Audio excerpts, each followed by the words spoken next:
If there's one thing a marketing team knows how to do, it's how to get that hype and sales up. But unfortunately, they're willing to do this at whatever cost necessary. Even if it means angering the community through broken promises, letdowns, and false marketing over and over and over again. Because their goal is to get you to buy the game and get those initial sales up, or to even just get a spike in their monthly active users. So let's take a look at Black Ops 4. The Black Ops 4 hype was unreal. The marketing was on point, even getting us excited as early as May, having that reveal. We found out we were gonna have a brand new story with 2 maps alongside a remaster of one of the greatest maps ever, continuing the original story alongside another map that was being remastered, bringing back a fan favorite crew, all of that and even more. It was marketed as the greatest and biggest Zombies offering to date. But there were kind of 2 things that were miscommunicated during this time. And those 2 things being a lack of polish during launch, and also a lack of disclosure for certain gameplay changes. Firstly, this mode was revealed in May. Black Ops 3 was one of the most polished and complete Zombies experiences we've ever had, and that was revealed in July. Putting that into perspective, was around 2 months earlier than Black Ops 3. So it's just natural to expect that to be a more polished experience, if not just on par.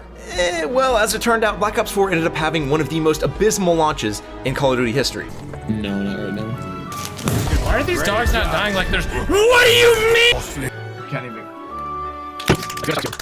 Treyarch, test your game! And so maybe they should have held off on revealing that if it wasn't ready, because it kind of set the expectation that it was good. It was good to go, guys. Second thing, there was a bit of a lack of disclosure on gameplay changes. So yeah, we knew a lot about new additions, like stuff like the rush mode and custom mutations. And then later into June, we heard something about a perk system rework with you being able to choose perks to take into the game. And that's about all we knew. Well, and then launch comes around and we figure out that you cannot actually get any XP or do any Easter eggs or side Easter eggs in custom mutations. Core fan favorite perks like Speed Cola, Juggernog, and Double Tap were removed from the game. And the point system was kind of heavily reworked out of nowhere without really any notice or way to change it back. And all those things drastically affected the gameplay more than you would probably imagine. Up until this point, things like the core perks and stuff like the point system were just kind of expected. They were just a core staple of the mode. They had been in every single iteration beforehand, and to change that but not market that and let people know, it seems a little bit deceptive. So when people get the game and they find out these things are missing, why would they not complain? I mean, this era wasn't awful, but it's the start of a downfall. These are expectations being set by them and not delivered upon, or expectations that the community has that they have altered without letting anyone know. Like I said, Black Ops 4 isn't the most egregious example, but where things get a little bit worse is during Black Ops Cold War. Zombies, this is Zombies. Now, thankfully, we had things like the intel system, rarity, crafting, all that jazz. That was all communicated pretty well before launch. But then again, there were some aspects that they didn't really address. The new operator system was kind of just swept under the rug, and most people that saw the marketing material, like me and all my friends, assumed that the new crew was going to be the campaign characters. But that wasn't it. This was a new system, an operator system, where you can play as anything you buy in the shop. But there's no core Zombies crew. Actually, everyone you play as are just bland mil-spec military fucknuts that have no personality, or I don't like that. They suck. Instead of Richtofen talking about his balls, you have Terry over here saying that he found a grenade. Like, dude, it's nothing. So not only was this just not as fun and unique, it had a heavy impact on the story. A lot of the story beforehand was kind of communicated between the characters. Dempsey would say, "Hey, Richtofen, where the fuck are we going?" And Richtofen would say, "Oh, we're going over to fucking, going." And so going into this, I was expecting a normal kind of crew system, and I was met with something that was less inspired and significantly actually hampered the gaming experience and also just overall enjoyment of the story. And then they also didn't really market the fact that you spawn in with whatever weapon you want. There is no kind of build-up anymore. You can spawn in with a light machine gun, and it's pretty decent up until a good round. And because of this and the rarity system changes, it just made the gameplay completely different. You no longer bought wall weapons, and you really didn't even need to hit the box. You kind of just spawn in with a really good gun, keep buying ammo for it at the ammo boxes, and just upgrade the rarity on it, and you're good. You don't even have to interact with a majority of the game's systems anymore. And while this isn't the worst example yet, I think Cold War's Year 2 content is definitely a better example of how the marketing team is just, ooh. But we'll come back to that. So let's talk about Vanguard.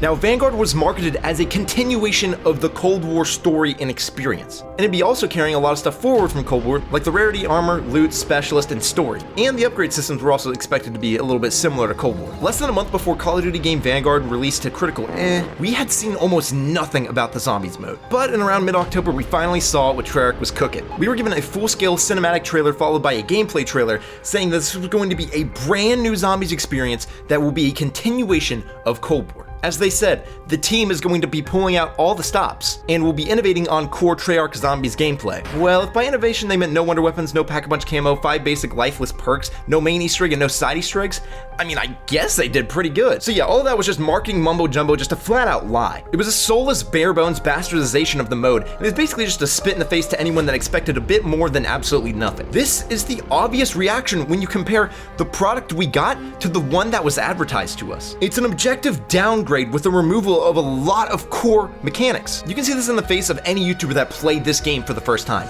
You can see as the soul just drains from their body as they realize that this is a hunk of junk. But here's the thing, it's not even the developer's fault. Treyarch has generally had at least around 2 years to develop a Zombies mode, but this was the first time we had ever gotten one back to back. So basically, Treyarch was kind of thrown on Sledgehammer's game because they needed to cobble up a third mode out of nowhere so that they can justify a $70 price tag. And unfortunately, that burden just falls on the developers at Treyarch Gaming. And now, since this wasn't even their game, this was their first time working on the new IW engine. You know how Modern Warfare 2019 looks so much better than everything before it? Yeah, that was a massive upgrade on the Call of Duty engine. But because of this, they couldn't just port in assets and code. They had to build almost everything from the ground up. And so that's why we didn't see things like the ray gun being added until way later. You can even feel it and see it in the game. The ray gun is completely different from the one we had just had a few months prior in Black Ops Cold War. Same with the Zombies AI. A ton of complaints on Vanguard Zombies revolve around the Zombies AI being really weird. The cause of that is because they didn't have time. They couldn't just copy over the AI that they had before. You know, they had to remake the stuff to work on the new engine. I understand why they needed to market this the way that they did.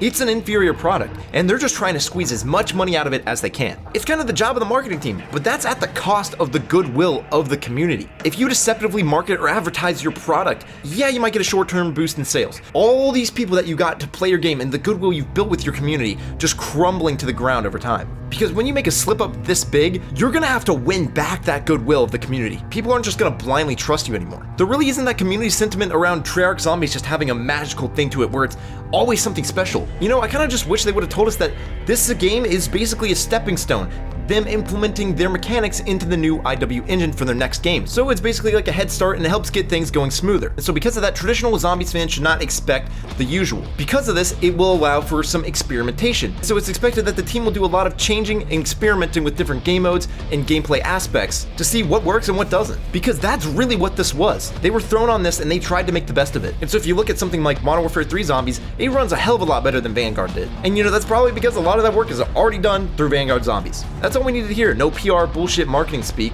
We just needed some honesty from the developers. Speaking of, let's real quick touch on Cold War's Year 2 content.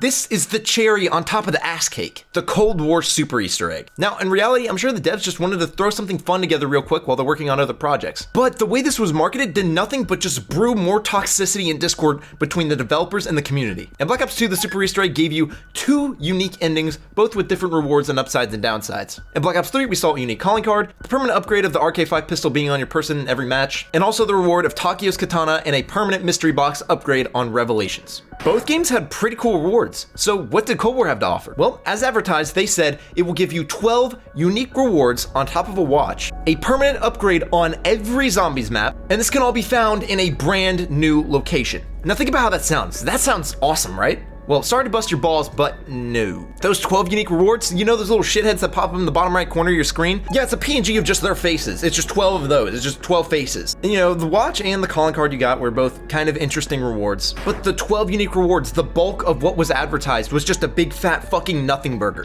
And while the permanent rarity upgrade you get on your starting weapon was useful and pretty cool, the problem is that they said there was going to be a unique reward on every map, not a permanent player upgrade. When I and many others saw this, we thought, oh, each map is going to have its own unique thing, but no. But what about the brand new location? That's gotta be cool, right? Well, they just added a couple of pillars onto Zoo.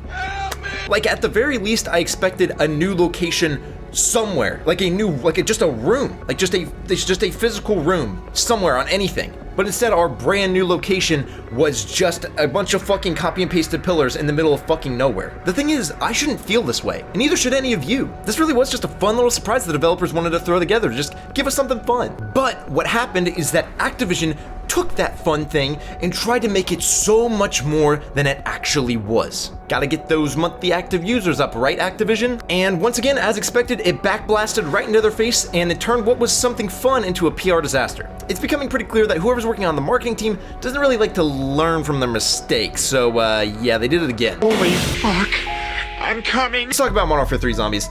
First of all, I love this mode. I think it's a lot of fun. It's not perfect, but it's a lot better than I expected it to be. But that in no way excuses Activision's marketing in two specific points. During the reveal of Modern Warfare 3, the Zombies developers had a Q&A with two random fuckers where they were asked about solo play and Easter eggs. And during that time, they just kind of turned into PR gremlins. Easter eggs. We know them, we love them, we want them in Zombies. I don't want to give it all away. There's a lot to discover in this open world Zombies. Like, I like running solo from time to time. Is that also something that's possible as well? Absolutely. So it's 24 players total. You can go in solo. The reality is, yes, you can play the mode solo. It is possible to do that, but it is in no way balanced around that. And while yes, some veteran players can play solo and have a fine time, the average person who just wants to chill and just play by themselves is just left in the dust. Rather than making it clear that this was not intended to be a solo experience and that there is not a separate solo mode option for offline play, when they're asked if you could play solo, they say absolutely. When the people who are watching this hear that, the average person assumes that absolutely means that on the screen there's going to be an offline solo button that's just solo, no one there, just them by themselves, not having to deal with any bullshit. Yet in reality, it's just you being thrown into the same map just with no teammates and no balancing to accommodate it. There was a countless amount of people that I saw around that time who just thought there was going to be a solo mode, or when we're told that there wasn't actually a true solo option, said that that wasn't true and that there was going to be one and that there's no way they wouldn't do that. And because of the marketing, they had no reason not to think that. And so for the people that bought the game with solo being their main experience for their fun time gaming experience fun, they were not at all getting what they expected. Now, when it came to talking about Easter eggs, there was no main Easter egg, and there still isn't. They refused to elaborate on this by just saying, there's going to be a lot to discover, we can't talk about it, too many secrets. And yes, there are some small side Easter eggs that are a little fun, but when people think of Easter eggs and Call of Duty Zombies, they're thinking of the main Easter egg, the big one. It's a core part of the mode, and to have that missing, it's something that should be properly and clearly communicated to the community. That's like buying a Call of Duty multiplayer and it's missing team deathmatch and domination, and they don't say anything about it. What sucks is that the only way you can actually know before launch that a core part, and probably maybe even one of your favorite parts of the mode, is missing from this experience, is to hear it from a YouTuber that actually talked to the developers and had to relay that information through a YouTube video. Same with the solo mode. The developers say absolutely and don't elaborate, but in reality, the developers are telling the YouTubers that there is not a solo option and that they're trying to figure out a way to get solo players a way to play the game, just trying to make something work. There's just a complete 180 from what is reality and what is being told to our faces. I'm sure there's even more things that I missed over the years, but I'm just so sick and tired of this happening over and over and over again. The team puts together something interesting with what little time and resources that they have, and then Activision swoops in at the end and just shits all over it. Every time they're just trying to get that little bit extra money by deceiving the fans and giving them a product that is different than advertised. This isn't the community's fault. This isn't the YouTubers' fault. And this isn't Treyarch's fault. If our information was coming straight from the Treyarch devs, the community would be in such a better place. We would have that clear-cut communication with no bullshit in between. We would know what's happening and why. All I can hope for is that with Microsoft buying the whole damn Call of Duty, that maybe we actually see some sort of change sometime soon.